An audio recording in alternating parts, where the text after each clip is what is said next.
guys, we're here in Alpharetta at 10900 Wittenridge.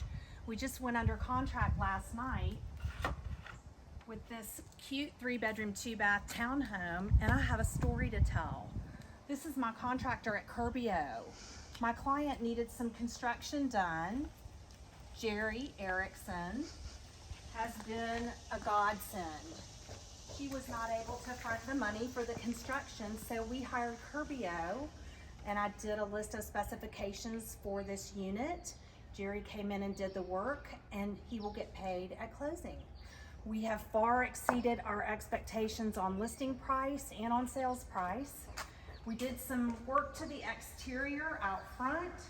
We changed all the flooring, which was a combination of different things, into this vinyl plank. We put granite countertops in the kitchen and in each bathroom.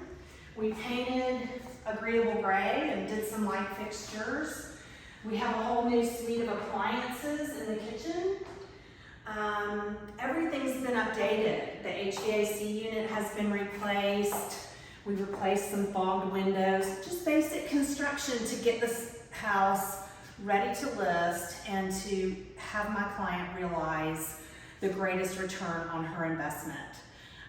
We had 12 offers and we have gone under contract well over asking price. So I just wanted to do a little PSA for my friends at Curbio. We've developed a great relationship and I can't wait for another opportunity to work with them.